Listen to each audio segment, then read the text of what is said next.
শহরের এক যুবক সোহেল তার চাচাতো ভাই রাশেদকে গ্রামে বেড়াতে পাঠালো।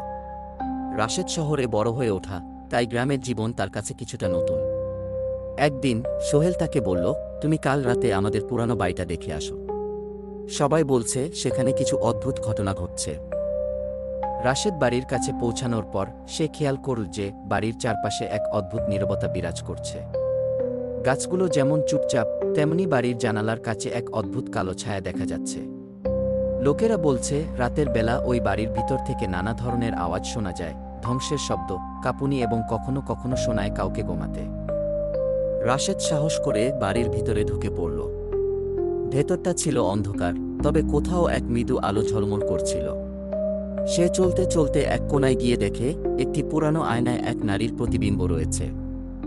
নারীটি তার দিকে তাকিয়েছিল, কিন্তু তার চোখে কোনো অনুভূতি ছিল না। রাশেদ কিছুটা ভয় পেয়ে গেল, কিন্তু মনে বলল এটা নিশ্চয়ই মনের ভ্রান্তি হবে। কিন্তু হঠাৎ তার পিছন থেকে শুনতে পেল একটি মৃদু কণ্ঠস্বর, তুমি কি আমাকে চেনো? রাশেদ পিছন ফিরে তাকিয়ে দেখতে পেল সেই নারীটি আর কোনো প্রতিবিম্ব নয়, বাস্তবে তার সামনে দাঁড়িয়েছিল।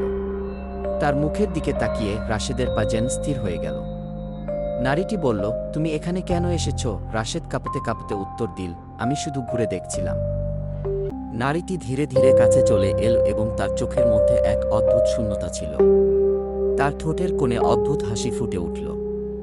সেই হাসি যেন রাশেদের মনের ভিতর এক অজানা ভয় তৈরি করেছিল। তৎক্ষণাৎ বাড়ির মধ্যে একটি হালকা বাতাস বয়ে এল এবং মেঝে থেকে ক্রমাগত শোনা যেতে লাগল পায়ের আওয়াজ। রাশেদ ভয় পেয়ে ছুটে পালাতে লাগল।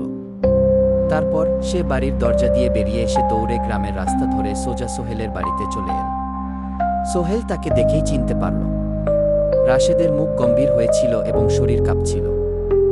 সে বলল, ভাই, আমি যা দেখলাম তা কখনো ভুলে যেতে পারবো না। আমি আর কখনো ওই বাড়ির কাছে যাব না। গ্রামের লোকেরা বলেছিল সেই বাড়ির মধ্যে এক নারীর আত্মা থাকে, যারা যে কোনো অপদার্থকে বিভ্রান্ত করে এবং তারা কখনো বাইরে আসতে পারে না। রাশেদ তার জীবনের সবচেয়ে বড় ভয় পেয়েছিল এবং সে আর কখনোই সেই বাড়ির দিকে পা বাড়ায়নি।